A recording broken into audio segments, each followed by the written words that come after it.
예, 안녕하세요. 오늘은 참 먼 곳까지 왔습니다. 멀지만 사실 제 집 앞인데요. 그 김재섭 그 위원과 제가 이 지역구의 경계선이 창동역이거든요. 저희가 창동역 바로 옆에 카페에서 오늘 이렇게 방송을 진행하고 있습니다. 오늘 저희가 이 도봉구까지 온 이유는 뭐냐면요. 그 최근에 조민 씨 관련해가지고 논란이 많잖아요. 그렇죠. 도봉갑에 있는 한일병원이라는 곳에서 이제 인턴 생활을 시작했다고 하는데 글쎄요, 저는 이 한일병원이라는 곳이 어떤 곳이죠? 사실 저 한일병원이 제가 이제 국민의힘의 도봉갑 당협위원장이자 이제 비상대책위원인데요. 저희 도봉갑 지역에 거의 유일무이한 대형 병원입니다. 그 도봉갑 지역에서 우리 그 도봉 구민들이 급하게 어디 가야 된다, 정말 아프다 했을 때 제일 먼저 가는 게 사실 한일병원이거든요. 근데 아니나 다를까 갑자기 조민 씨가 청천벽력처럼 그 한일병원으로 인턴으로 취업이 됐다는 소식을 듣고 제가 깜짝 놀래가지고 저희 구민들이 지금 난리가 났습니다. 저도 오늘 네이버 가가지고 이 조민 씨에 대한 댓글을 이렇게 보니까 깜짝 놀랐던 것이 아까 말했듯이 저희 노원병과 이 도봉갑의 경계선이라 그랬잖아요. 이제 앞으로 주민들 상계동에 있는 백병원이나 아니면 을지병원으로, 중계동에 있는 을지병원으로 가야겠다 이렇게 얘기하는 걸 보면서 사실 의료라는 거는 굉장히 사람들이 두렵게 생각하는 부분이 있어요. 그래서 그 부분이 실제로 영향을 미치는 것 같습니다. 네, 맞습니다. 이게 왜냐면 그러니까 병원이 또 많고 선택권이 많다 그러면 괜찮아요. 근데 저희 지금 아까 말씀드린 대로 저희 도봉갑 지역 같은 경우에는 병원이 많지 않아요. 그래서 당연히 병원이 적으니까 약국 수도 적고 이래서 이제 의료 인프라 자체가 좀 안 좋은 환경이거든요. 근데 그런 상황에서 또 조미 씨가 갑자기 또 온다고 하니까 더더욱 또 국민들한테는 충격이 아닐 수가 없습니다. 저는 어쨌든 이번에 사실 그 많은 그 여론이 조민 씨에 대해서 집중되고 있는데 이 인턴 의사라는 것도 결국에는 의사거든요. 그렇죠. 그렇기 때문에 인턴이 할 수 있는 의료 행위가 있어요. 예를 들어 주사를 놓고 뭐 아니면은 문진을 하고 아니면 아침마다 뭐 체크업을 하고 이런 것들이 일상적인 인턴의 의료 행위인데 이것들은 실제로 사람의 생명에 영향을 줄 수 있는 행위입니다. 예를 들어 오진을 했다든지 아니면 잘못된 주사제를 놓는다든지 이렇게 되면은 그거는 진짜 생명 위협을 가하는 일이 될 수도 있는 것이거든요. 그렇죠. 그래서 정유라 씨 같은 경우에는 본인이 말을 탄다고 했을 때 혼자 타는 거지 뭐 무자격자가 말을 탄다고 해가지고 다치는 사람이 있고 이런 건 아니거든요. 근데 의료 행위는 영향을 주는 행위이기 때문에 저는 지역 주민들 지역에 단 하나 있는 그런 종합병원에 대해 가지고 맞습니다. 믿지 못하겠다는 반응을 보이는 것도 저는 무리는 아니다 이렇게 봅니다.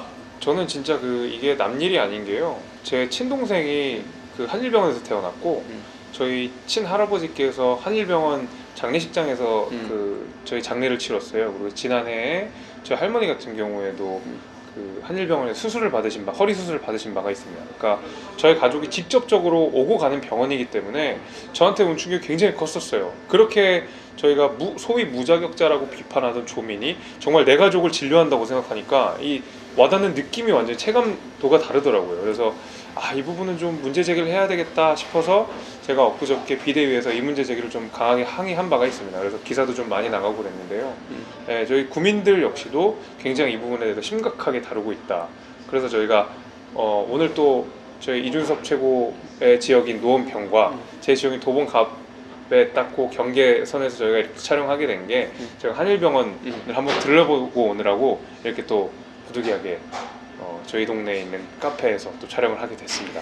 예. 근데 어쨌든 뭐 한일병원 문제 말고도요. 이번에 뭐 사실 굉장히 다양한 또 지난 한 주간의 문제가 있었습니다. 제가 지난주 방송 마치면서 이번 주엔 또 어떤 문재인 정부가 경험하지 못한 세계를 경험하게 해주느냐 궁금했었는데 보라듯하게 나왔습니다. 네, 결국 오늘 굉장히 중요한 판결이 하나 있었습니다. 김은경 전 환경부 장관이 법정 구속됐거든요. 예, 그렇죠. 2년 6개월형 블랙리스트 환경 블랙리스트 혐의로 2년 6개월형을 선고받고 법정 구속이 됐어요. 웬만하면 네, 장관쯤 되면은 끝까지 다퉈보라고 해서 법정 구속은 시키지 않는데 이번에 굉장히 뭐 중대한 혐의가 발견되었기 때문에 이런 일이 발생했습니다. 자, 그러면 이거는 지난 총선 전에 2018년쯤이죠. 김태우 전 수사관이 이런 혐의가 있다고 이제 제보하면서 공익 제보를 하면서 알려지게 된 건인데 맞습니다. 여기에 대해 가지고 굉장히 그 민주당 사람들 같은 경우에는 부인을 많이 해왔어요. 이게 무슨 블랙리스트냐? 이거는 그냥 동양 보고 문건에 가깝다 이런 식으로 얘기를 했었는데 이번에 밝혀진 거로는 블랙리스트를 통해 가지고 불이익을 주려는 의도가 명백했고 나중에 또 거기에 화이트리스트까지 해가지고 특정 인사들을 해당 자리에 심어 넣으려는 기도가 있었다. 그렇기 때문에 그때 했던 유명한 말이 뭐냐면 이건 블랙리스트가 아니다, 체크리스트다였는데 알고 봤더니만은 블랙리스트 플러스 화이트리스트였다. 그래가지고 큰 문제인 걸로 이제 밝혀집니다. 아니 저는 좀 이번에도 좀 웃겼던 게 뭐냐면 항상 우리 민주당 정부가 비판을 하는 게 이거 다 이명박 박근혜 때 다 했던 거다라고 맨날 이렇게 한 번씩 얘기하잖아요. 네. 보면 아니 본인들이 이명박 박근혜를 넘어서자고 촛불 혁명을 크게 기치로 세워서 나온 정부인데 맨날 비교하면 이명박 박근혜 정부예요. 근데 지금 까보면 그때랑도 달라진 게 또 없어요. 그러니까 저는 결국 이 집권하고 나가지고 자기 사람들을 심기 위해 가지고 환경부에서 솔직히 네, 환경부라 맞습니다. 그러면은 우리나라에서 그렇게 힘 있는 부서는 아니에요. 근데 환경부부터 그렇게 다 장악해가지고 산하기관 15개 이렇게 전부 다 자기 사람들로 심으려고 했다는 게 얼마나 충격적이냐. 우리 정권 초에 확인한 거로는 그 문재인 정부에서 코레일 유통 대표적인 공기업 중에 하나인데 코레일 유통의 사회이사였던가요, 감사였던가요. 거기를 문재인 대통령 팬클럽 직위 중에 한 사람을 이제 임명했다라는 건 나왔는데 저는 이런 식으로 도대체 대통령이 사실상 인사권을 행사할 수 있는 자리들에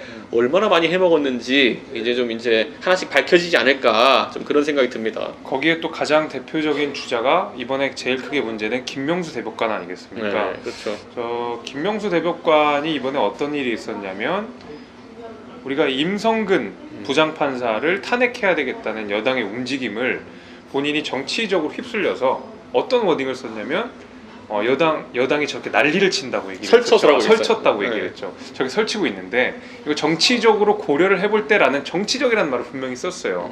아니 우리가 삼권 분립에 어떤 사법부의 수장으로서 삼권 분립을 지켜내야 되는 민주주의의 최후의 보루인 대법원장이 정치적 목적을 고려해서 임성근 부장판사의 탄핵을 본인이 앞장서서 뭔가 진행시키려고 했다는 것 자체가 지금 전 국민한테 엄청나게 큰 충격을 주고 있거든요. 그러니까 우리나라의 사법권의 독립이라는 어떤 삼권 분립의 조항이 헌법 101조에 있거든요. 그런데 이걸 가지고 어쨌든 헌법에 있는 건데 저랑 같이 방송하는 민주당 패널들이 이게 헌법 위반이 아니라고 부정하고 실드치기 위해 가지고 결국엔 선택한 게 뭐냐면은 사법행정권과 사법권은 다르다 이런 식으로 이제 말을 하고 있거든요. 네. 근데 이게 말이 되는 얘기냐? 저는 사법행정권이라는 것과 사법권이 분리가 되는 건 말도 안 되고 사법부의 독립이다. 사법권의 그렇죠. 독립 이전에. 그렇기 때문에 이번에 김명수 대법원장이 얘기했던 설치는 사람들이 있어서 그 눈치를 볼 수밖에 없다라는 말은 결국에는 저는 사법권의 독립을 포기한 것이 아니냐 이런 생각을 합니다. 포기했다고 봐야죠. 이거는 뭐 명백하게 포기했다고 볼 수밖에 없고 이거에 대해서 김종인 위원장이 일침을 하셨어요. 근데 이게 굉장히 아마 김명수 대법관한테는 따갑게 들렸을 것입니다. 왜냐하면 그 김종인 비대위원장의 할아버님께서 그 가인 김병로 선생이시고 그 가인 김병로 선생이 대한민국의 초대 대법원장을 하셨거든요. 근데 그분이 이승만 대통령과 싸우면서 사법부의 독립을 지키기 위해서 굉장히 노력을 많이 하셨던 분이었기 때문에 자신의 할아버지 말씀을 하시면서 사법부 수장으로서 당신 반성해야 된다, 사퇴해야 된다 아주 세게 말씀을 하셨거든요. 그래서 아마 엄청 따끔하지 않았을까 싶습니다. 저는 그런데 결국에는 이 김명수라는 사람을 저는 사퇴를 시켜야 되거든요. 본인이 자진 사퇴하든지 간에 탄핵을 하든지 간에. 자, 민주당은 임성근 판사에 대해 가지고 탄핵을 하면서 자신들의 180석의 근육 자랑을 했어요. 그런데 이제 지금 당장 김명수 대법원장은 훨씬 직위도 높은 사람이고 이번에 직접적으로 침해받은 가치가 헌법에 있는 삼권 분립이거든요. 그렇죠. 그런데도 민주당은 지금 저한테 제가 만나는 민주당 패널들 전부 방송 가면은 자신 있으면 국민의힘이 한번 탄핵해봐라. 100석 아니 그게 무슨 소리야? 100석 있으니까 해볼 수 있지 않느냐. 표결을 해보면 알 거 아니냐. 이런 식으로 얘기하는데 이건 굉장히 오만한 자세고요. 자, 예전에 그러면은 양승태 대법원장에 대해 가지고는 본인들이 탄핵을 뭐 마음대로 진행했습니까? 그거 아니거든요. 결국에는 지금 결국 이 탄핵에 대해 가지고 이거는 의석수나 이런 고려를 할 거 아니라 헌법 가치가 침해되는지 아닌지만 놓고 이제 움직여야 되는 것인데 그렇죠. 자, 민주당은 아까 말했듯이 해볼 테면 해봐라 이런 식으로 수혜 논리로 배짱으로 나오고 있고요. 저는 국민의힘 내에서도 이제 누가 했는지 모르겠는데 지난 주말에 익명으로 인터뷰한 사람들이 있어요. 해가지고 첫째, 이거 어차피 우리가 숫자가 안 되니까 탄핵해봐야 실리가 없다라는 얘기를 해서 김 빼는 사람도 있었고요. 두 번째로는 아니 이 김명수라는 사람이 탄핵된다 하더라도 그럼 문재인 대통령이 임기 6년의 대법원장의 임명 권한을 다시 행사하는데 그게 과연 임기 3년 남은 2년 좀 더 남은 김명수를 두는 것보다 낫겠느냐 이런 식으로 얘기하는데요. 자, 정치적으로 사법권을 이제 침해한 그런 대법원장에 대해서 지적하고 있는데 그 거치에 대해 가지고 우리가 정치적 고려를 한다는 거는 우리 스스로 모순이에요. 맞습니다. 그렇기 때문에 저는 다 좌고우면할 필요 없이 주호영 대표께서 지금 물러나라고 지금 그 1인 시위하는 것처럼 우리 당은 입장 통일해가지고 무조건 사퇴하러 가야 된다. 이거는 당 차원의 문제가 아니라 국민들이 가장 중요하게 생각하는 사법부의 독립에 대한 문제이기 때문에 이거 빨리 해결 안 하면요 앞으로 법원에서 무슨 판결이 나온다 하더라도 국민들이 김명수 대법원장이 정치적인 고려로 저런 판단을 했겠구나 라는 이런 이야기를 할 수밖에 없는 것이고, 사법부는 대한민국의 심판과도 같은 존재인데 심판의 공정성이 의심받는 상황 속에서 나라가 바로 서길 기대할 수는 없습니다. 그렇기 때문에 이거는 좌고우면할 게 아니라 우리 국민의힘 전체가 명운을 걸고 나서야 되는 그런 사안이라고 봅니다. 지금 이준석 최고께서 말씀하신 게 지금 그 김명수 대법관이 헌법적인 가치를 훼손했기 때문에 탄핵을 해야 된다고 말씀을 하셨는데, 지금 이번에는 그 헌법적인 가치를 훼손한 뿐만 아니라 실제로 실정법을 위반했다고 볼 만한 소지가 있어요. 이게 뭐냐면 소위 거짓말을 했다는 건데요. 사법 수장으로서. 왜냐면 지금 한 9개월쯤 지나서 자기가 기억이 안 난다고 했었나요? 뭐 그런 식으로 해서 자기가 약간 우회를 한 것 같은 생각은 들어요. 왜냐면 본인 스스로도 법률가이기 때문에. 하지만 본인이 명백하게 임성근 판사의 탄핵을 만류하였고 그것을 국회에 대놓고 나는 그런 적이 없다라고 의도적으로 거짓말을 한 거라면 이건 허위 공문서 작성으로서 처벌받아야 되는 사안입니다. 단순히 그냥 헌법적 가치를 훼손한 그 정도가 아니라요. 그래서 저는 반드시 국민의힘도 그렇고 우리 정치인들이 적어도 양심이 있다면 민주주의를 지켜야 되겠다는 생각이 있다 그러면 김명수 대법관에 대한 거치를 분명하게 결단을 내려줘야 된다. 저는 그렇게 생각하고 있습니다. 저는 그리고 이번에 민주당에서 홍영표 의원부터 해가지고 진짜 부끄러운 줄 알아야지 이 사람들이 녹취를 보자마자 하는 얘기가 뭐냐면은 내용 가지고 김명수 대법원장을 실드치기 어려우니까 녹취한 사람은 인성도 나쁘기 때문에 탄핵한 게 옳았다. 임성근 판사를 탄핵한 게 옳았다. 이런 식으로 나오고 있거든요. 근데 저는 이거는 자기 부정인 것이, 자 그렇게 따지면은 녹취한 것이 상대방의 동의가 없었기 때문에 문제가 있다라고 하려고 그러면은 한동훈 검사장은 본인이 그 채널의 무슨 그 사건에서 한동훈 검사장은 본인이 녹취되는 거 알았습니까? 그렇죠. 기자가 와가지고 사적인 대화를 하는 과정 속에서 자기 말이 녹취된 건데 그걸 바탕으로 한동훈 검사장을 징계하겠다고 난리치고 한직으로 좌천시키고 그 다음에 이제는 기소까지 하려고 핸드폰 열어보겠다고 난리치고 있는 거 아닙니까? 근데 그렇게 할 거면은 왜 그럼 1년 동안 그렇게 한동훈 검사장을 괴롭혔냐는 거죠. 지금 와가지고 임성근 판사가 녹음한 거 자체가 문제가 있다라고 할 거면은. 그리고 대한민국 역사상 보면은 녹취를 했던 일들이 많아요. 예를 들어 그렇죠. 과거에 부산에서 초원복집 사건이란 게 있었을 때 유명하죠. 부산의 정치인들이 모여가지고 전부 다 결탁해가지고 우리가 남이가 하면서 지역 감정을 조장했다 해가지고 그때 크게 문제 삼았던 건데, 그때 그럼 우리가 남이가 한 게 문제입니까? 아니면 녹취한 게 문제입니까? 그 당시에는 다 우리가 남이가가 문제라고 했던 지금의 여당이 지금 와가지고 말이 바뀌는 거는 저는 굉장히 이거는 불쌍하다 이런 생각까지 하고, 맞습니다. 그리고 임성근 판사에 대해 가지고 국민의힘이 옹호한다라는 얘기를 하는데 뭐 굳이 옹호할 필요도 없어요. 다만 민주당이 만드는 것이 기준점입니다. 임성근 판사가 형사재판에서 무죄를 받았음에도 불구하고 판결문에 헌법 위반 얘기가 몇 번 나온다 그래가지고 탄핵이라는 불명예 조치를 이제 한다고 하면은, 저는 김명수 대법원장은 훨씬 더 막중한 책임과 중대한 과실이 있는 사람이기 때문에 똑같은 잣대를 적용해가지고 민주당이 탄핵을 하면 돼요. 그러면 임성근 판사가 저는 적어도 같은 스트라이크 존에 있어가지고 문제는 없을 거다 이렇게 보거든요. 지금 그런데 임성근 판사에게는 엄청나게 넓은 스트라이크 존을 적용해놓고, 그렇죠. 지금 그 김명수 대법원장 같은 경우에는 스트라이크가 아니다 이래버리면은 이거 야구 게임 할 필요가 없는 거죠. 그럼요. 아니 사실 이번에 그 임성근 판사가 1심에서 무죄를 받았잖아요. 그러니까 뭐 물론 판결문에 말씀하신 대로 위헌 소지가 있다라는 식으로 얘기를 해서, 근데 그게 이번에 민주당 176명이 찬성한 탄핵까지 가게 된 건데, 이게 웃긴 게 뭐냐면요. 1심에서 분명히 무죄가 나왔어요. 그리고 위헌적 소지가 있으나 이걸로 처벌까지는 어렵다라는 거였거든요. 근데 이걸 우리가 다시 민주당 거꾸로 시간을 되돌려 보면 노무현 대통령이 결국 헌법재판소까지 가가지고 이게 탄핵을 각용시키지 않았던 제일 큰 이유가 뭐였냐면 위헌적 소지가 있으나 이게 탄핵 사유는 아니다 였었거든요. 그렇죠. 정확하게 이번이랑 데칼코마니처럼 이렇게 사안이 비슷해요. 마찬가지로 예, 국회에서는 가결이 됐으나 헌법재판소에서 막은 거거든요. 그러니까 이게 위헌이라는 게 사실 헌법에 위배되는 소지가 있다라는 표현이 되게 무거운 헌법의 위반일 수도 있고 아니면 가벼운 헌법의 위반일 수도 있어요. 예를 들어 제가 방송하다가 상대 패널한테 야 닥쳐 이러면은 상대 발언의 자유라는 헌법적 가치를 부정한 거예요. 그렇기 때문에 그것도 헌법에 위배되는 얘기예요. 예를 들어 애가 공부하고 싶다는데 학원에 안 보낸다. 교육받을 권리를 침해한 거라고 볼 수도 있어요. 근데 그런 식이거든요, 보면은.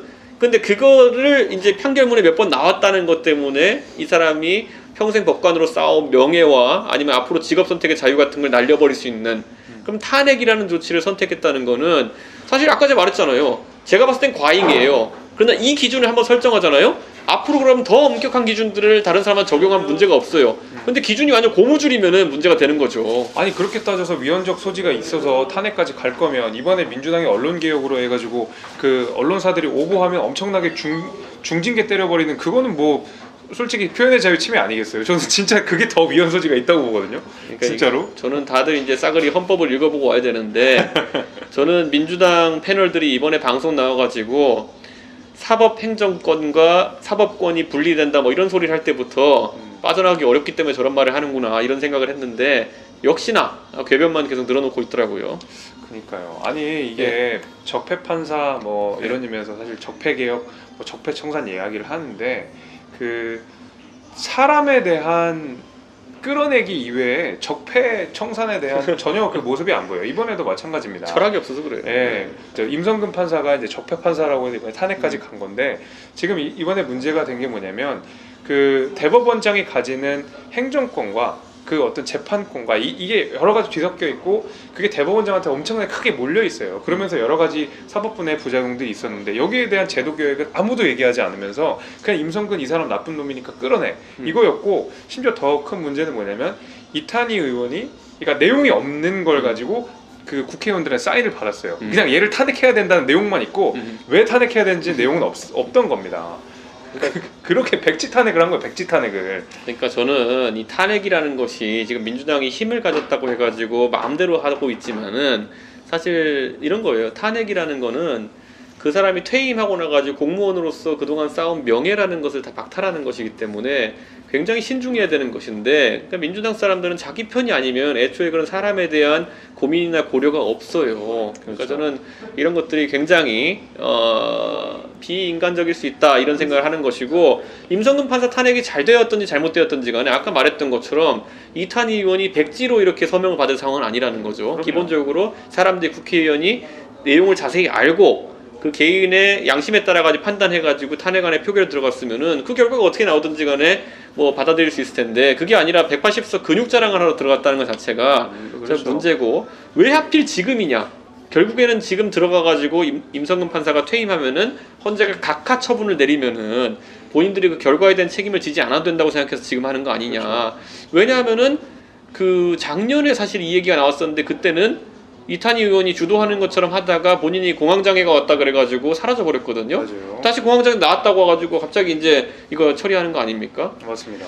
저는 그리고 기본적으로 시기를 한번 문제 삼아야 되는 게 김명수 대법원장이 그 녹취에서 한 말이 작년 5월에 녹취된 겁니다. 그렇죠, 그렇죠. 5월 중순으로 알려져 있는데 그러면 기본적으로 국회의원 선거가 4월 말에 있었어요. 그리고 5월 말까지 이제 국회가 5월 말에 개원합니다. 5월 마지막 날에.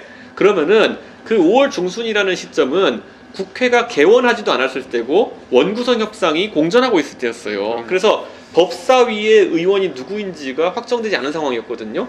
자 그러면은 거기 김명수 대법원장이 뭐라 그랬냐면은 나는 임성근 당신을 탄핵하고 싶은 생각도 없어. 옳다고 생각하지 않아. 그런데 국회에서 하도 설쳐대니까 내가 너를 지금 그냥 사임하게 둘 수는 없어 이거거든요. 그렇죠. 자 내용적으로 우선 비겁하고요. 국회 눈치 본다는 것 때문에. 네. 두 번째로 이제 우리가 김명수 대법원장한테 국민들이 계속 물어야 되는 거는 그때 국회가 개원하지도 않았는데 법사위 의원이 누구인지도 모르는데 그럼 김명수 대법원장은 누가 설쳐가지고 도대체 민주당 의원 중에 누가 설쳐가지고 그런 식의 압박을 받았느냐에 대해 가지고 설명해야 되는 거거든요. 그거 설명 못하면은 우리 대법원장은 망상증 환자고요. 그렇죠. 설명하면은 그 대법원장을 협박했던 삼권 분립을 훼손했던 입법부 의원을 찾아가지고 민주당 의원 찾아가지고 그 사람도 책임을 지워야죠. 그럼요. 그러니까 저는 이거는 어떻게 해도 김명수 대법원장이 바보 아니면은 이거는 민주당에서 협박한 사람이 나오는 이런 구도기 때문에 계속 국민의힘이 물고 늘어져야 된다. 저는 이런 생각을 합니다. 네, 사실 그 우리 시청자분들께서 잘 이 고려를 해주시면 좋을 게 저희 유준석 최고나 저나 그 법관 탄핵 자체에 대해서 이건 절대 불가능하다 이런 말씀을 드리는 건 아니에요. 물론 법관도 결국 헌법 아래에 있는 하나의 공무원이고 이 사람이 명백하게 죄를 지었으면 탄핵을 받는 게 맞습니다. 그러나 이제 이번에는 왜 이게 문제가 되냐면 아까 말씀드린 대로 대단히 정치적인 목적이 컸다. 그리고 탄핵이라고 하는 것의 정의는 공무원의 신분을 박탈하는 겁니다. 이 사람은 어차피 2달 뒤면 끝나는 사람이에요. 공무원의 신분이 사라지는 사람입니다. 그런 사람에게 있어서 백지 탄핵 그걸 쭉 의원들한테 돌려가지고 그냥 재 찍어내 라는 식으로밖에 이게 정치적으로 해석될 수가 없기 때문에 문제가 되는 거고요. 당연히 잘못하면 탄핵 받아야죠. 근데 이번 건은 정말 잘못됐다. 자, 그리고 이번에 가장 국민들이 충격받았을 거는 아마 문재인 정부에서 이제 그 청문회 없이 임명된 장관들이 이제 뭐 거의 30명에 달해가고 있는데 이번에 황희 의원 같은 경우에는 굉장히 황당한 해명들을 많이 해가지고 지금 빈축을 사고 있거든요. 예를 들어서 이 우리 국민들은 대부분 그 직장인이든 아니면은 뭐 자영업자든지 간에 지출을 하면은요 최대한 세금을 아끼기 위해 가지고 최대한 세금을 덜 내기 위해 가지고 공제 혜택을 다 보려고 노력합니다. 그래가지고 현금을 지출해도 전부 다 현금 영수증을 끊고 그 다음에 뭐 카드로 지출해가지고 최대한 나중에 연말정산이나 아니면은 사업소득 정산할 때 이득을 보려고 하거든요.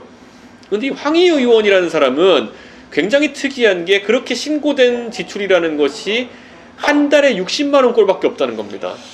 그 4인 가족 평균이 제가 알기로 한 달에 290만 원 정도로 알고 있어요. 지출이. 그러니까요. 예. 그러면 이게 뭐 엄청난 자린고비가 아닌 이상 불가능한데 근데 또 우리 황희 그 후보자께서 문제가 된 게 뭐냐면 해외여행을 또 되게 많이 다니시거든요. 뭐 되게 해외여행을 좋아하신다고 저희 국회 내에서 이미 잘 알려져 있어요. 근데 한 달에 60만 원씩 써가면서 그 돈을 모아서 해외여행을 가셨나? 그것도 아니거든요. 제가 이번 이거 황희 의원 건을 겪으면서 황희 의원이 3인 가족이거든요. 네네. 3인 가족의 최저 생계비를 국가가 어떻게 산정하고 있느냐를 봤더니만은 230만 원이에요. 그렇죠. 그러니까 230만 원 정도는 있어야지 제대로 된 이제 삶을 영위할 수 있다. 최저 생계비를 유지할 수 있다는 거거든요.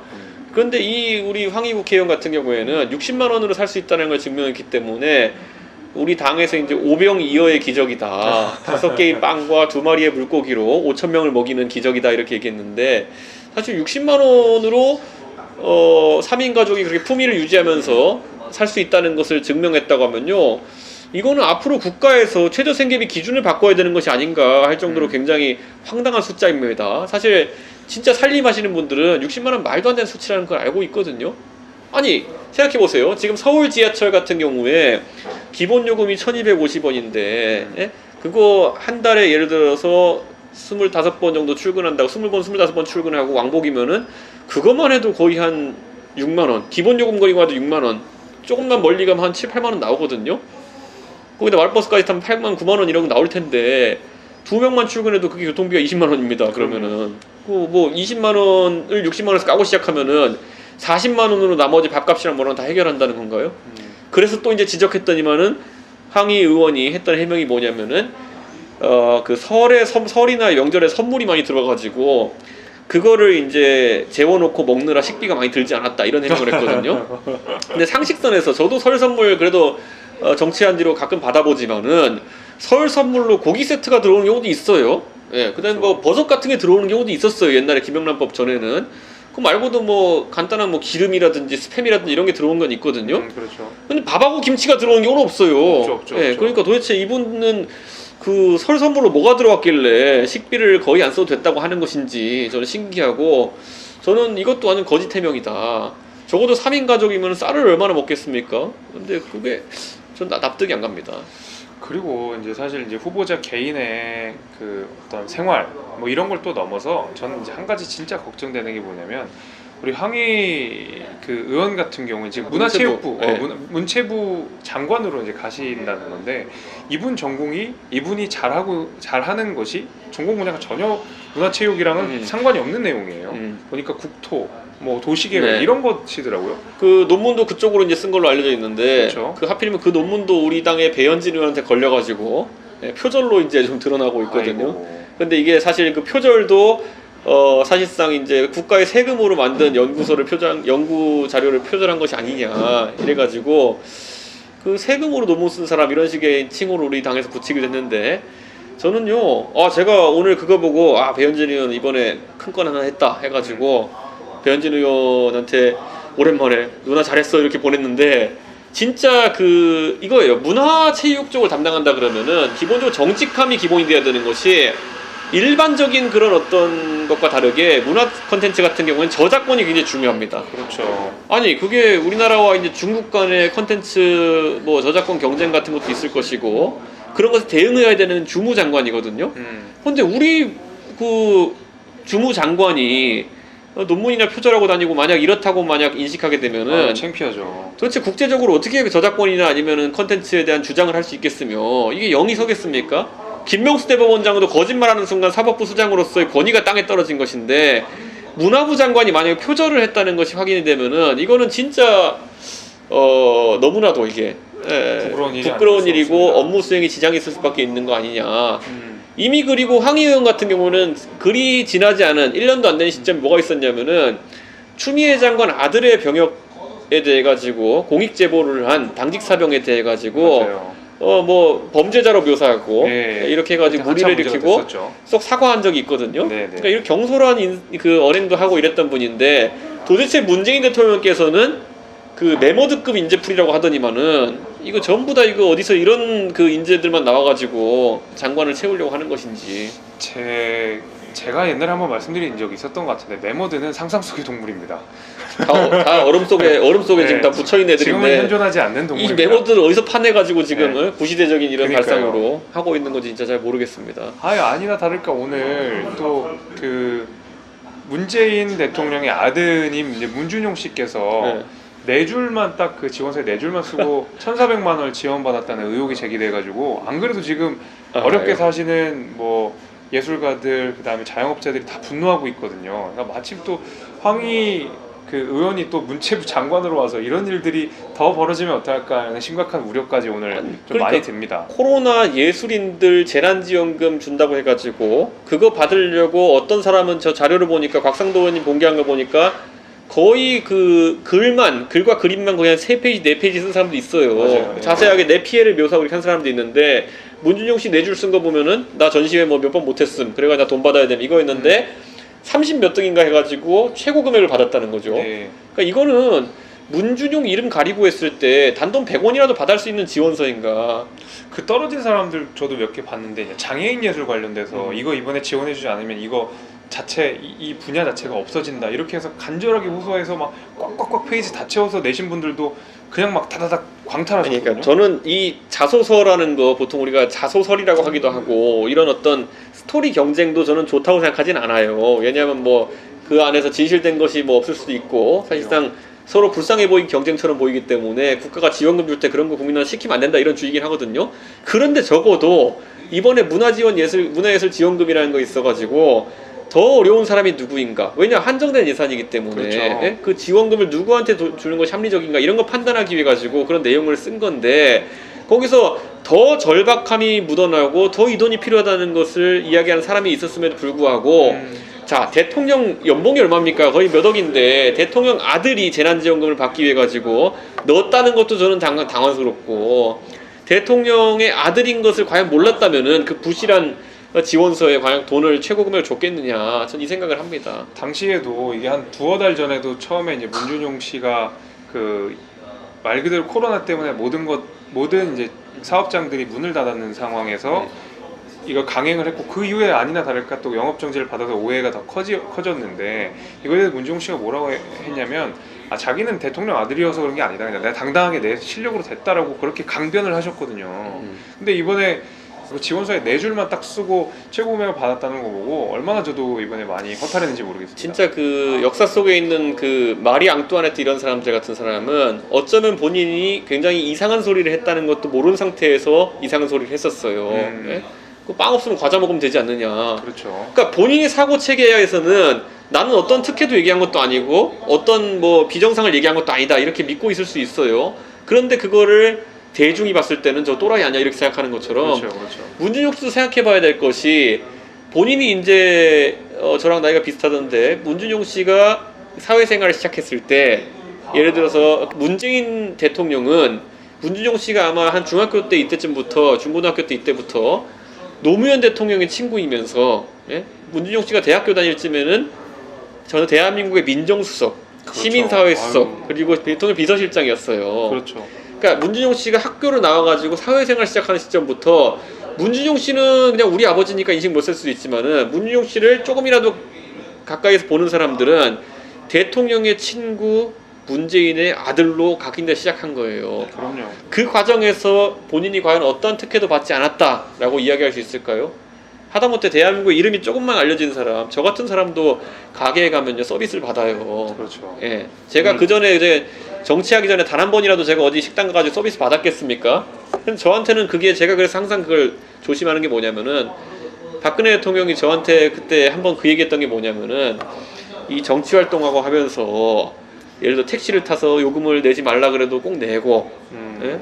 밥값을 내지 말라 그래도 꼭 내고 그게 버릇이 잘못 들면 안 된다 이렇게 얘기했거든요. 저는 그게 그런데 그때 그걸 계속 듣고는 저는 지금도요 택시 타고 저 택시 운전하고 제가 택시에 관련해서 얘기를 되게 많이 해가지고 택시 기사분들 특히 개인 택시 하시는 분들은 뭐 산악금 이런 부담이 좀 덜하기 때문에 저 태우면 신나게 얘기하시고 나중에 내릴 때는 아이고 이준석 씨 저희를 위해서 이렇게 열심히 일해주셔서 감사합니다 이러면서 택시 요금 내지 마세요 이런 분들도 있어요. 근데 좀 꼭 저는 택시 기사 했기 때문에 알거든요. 어디다 찍으면 되는지. 제가 지불 버튼으로 제가 찍고 그냥 아이고 다 나중에 한번 더 해주십시오 이렇게 하고 나오거든요. 식당에서도 마찬가지고 이게 왜냐면요.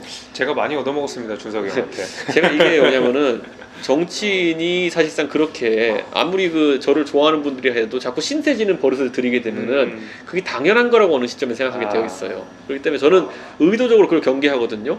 문준용 씨도 지금까지 본인을 주변에서 어떻게 케어해 주는지 모르고 있었다면은 이번 기회에 조금 더 돌아보시는 게 어떤가. 맞습니다. 이번에 지원 서류 냈을 때 과연 그 문준용이라는 특이한 이름을 서류를 읽어보는 사람들이 몰랐을까요? 저는 100% 알았다. 그럼요. 그렇게 생각하고요. 우리 당에서 이렇게까지 곽상도 의원님이 자료까지 제출하라 그래가지고 캘 걸 예상 못했기 때문에 그냥 통과시켜 준 겁니다. 예. 그러니까 야당이 역할을 해야 되는 것이 곽상도 의원님 같이 열심히 일하는 분들이 이렇게 자료를 요청하고 하태경 의원도 계속 그거 취업 비리 관련해가지고 그렇죠. 자료 내놓으라 그래가지고 결국 뭐 재판도 하고 이러잖아요. 이런 사람들이 열심히 야당 국회의원 일을 하면 할수록 이런 자기도 특혜받는지 모르는 무지몽매한 그 정치인 자녀라든지 이런 사람들이 좀 더 정신을 차리고 이제 맞습니다. 가지 않을까. 저는 이번에 하여튼간 우리 당의 곽상도 의원님 그리고 우리 배현진 의원 저는 진짜 야당 의원으로서 이렇게 의정 활동하는 거 잘했다 이렇게 생각하고요. 잘했다. 네, 제가 다시 한번 화이팅을 보냅니다. 어쨌든 이번 한 주도 굉장히 파란만장한 이런 일들이 많았는데요. 네. 앞으로 더 속 터지는 일들이 기다리고 있습니다. 하지만 또 선거가 다가오고 있고 무엇보다도 국민이 저희가 야당이 아무리 이제 견제를 하려고 해도 국민이 표로서 심판하지 않으면은 그 견제와 그 교정은 완성되지 않습니다. 그렇기 때문에 이 서울시장 선거 아마 다음 주에는 이 얘기를 좀 하게 되지 싶은데요. 서울시장 선거에 대한 끝없는 관심과 더불어 가지고 이제 국민의힘 경선 절차가 진행되고 있기 때문에 국민의힘 후보들에 대해서 좀 관심을 가져주셨으면 하는 생각입니다. 그래서 네. 순탄한 경선 그리고 단일화까지 이루어질 수 있도록 이렇게 꼭 부탁드리겠습니다. 네, 그리고 또 저희가 그 이준석의 생생정치에서 또 우리 정치적으로 이슈가 되고 현안이 되는 것이 있다 그러면 또 적극적으로 오늘처럼 이렇게 현장에 가가지고 한번 그 현장도 둘러보고 그 근처에서 이렇게 또 촬영도 바로 그 마음을 담아서 촬영도 하고 이런 기회도 한 번씩 가지면 좋을 것 같습니다. 예, 네. 이제 다음 주까지 모두 건강하시고 다음 주에 또 찾아뵙겠습니다. 감사합니다. 감사합니다. 다음 주에 뵙겠습니다. 새해 복 많이 받으십시오.